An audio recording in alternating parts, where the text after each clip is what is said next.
আমি নিজে আয়নাগরের সাক্ষী, আল্লাহর কসম করে বলছি কাফারা দিতে হবে না।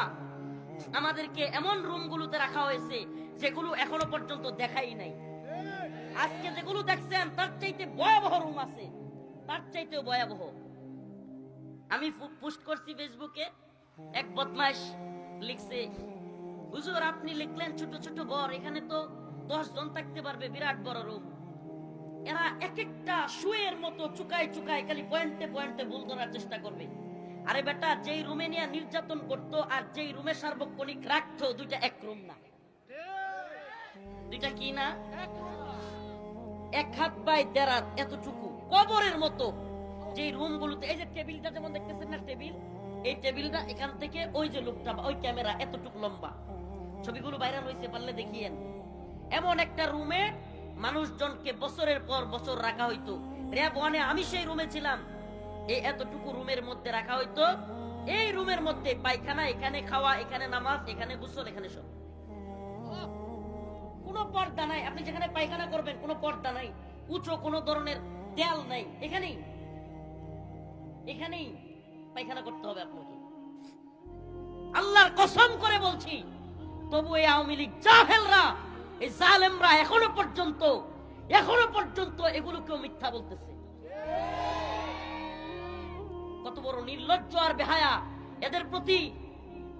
কি করবেন আপনি এদের প্রতি আফসোস করা ছাড়া?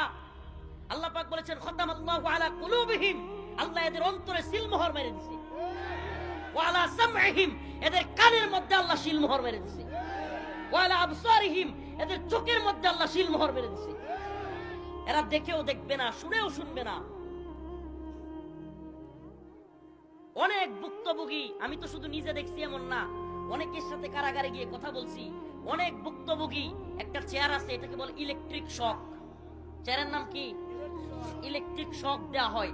এই চেয়ারের মধ্যে যাদেরকে বসায়া চেয়ার দেওয়া হয়েছে, আমার অনেকের সাথে কথা হয়েছে, অনেককে দেখেছি এই চেয়ারে শর্ট দেওয়ার কারণে সুস্থ স্বাভাবিক একটা মানুষ, অনেক জ্ঞানী বিচক্ষণ মানুষ কারাগারের ভিতরে পাগল হয়ে গেছে। জাহাঙ্গীর ভাই, আমি নাম বলি, কাশিমপুর কারাগার 2-এ আমাদের সাথে ছিল জাহাঙ্গীর ভাই নামে একটা লোক। এই আল্লাহর বান্দা অনেক জ্ঞানী মানুষ ছিল, বিচক্ষণ মানুষ। যখন ভালো থাকতো কোরআন তিলাওয়াত করতো, যখন ভালো থাকতো মানুষকে সুন্দর নসিহা দিত, নামাজ পড়তো, এখানে দাগ আছে কপালে। কিন্তু যখনই ওই যে ইলেকট্রিক শর্টের পেইন, ভিতর থেকে আবার সেই আঘাত বা ব্যথা শুরু হইতো, পাগল হয়ে যেত, তারে তারে গালি দিত, লাথি মারতো, হসপিটালে নিয়ে বাইন্দা রাখতে হইতো তারে। আমি নিজের চোখে দেখছি আমার পাশের রুমের কুকন ভাই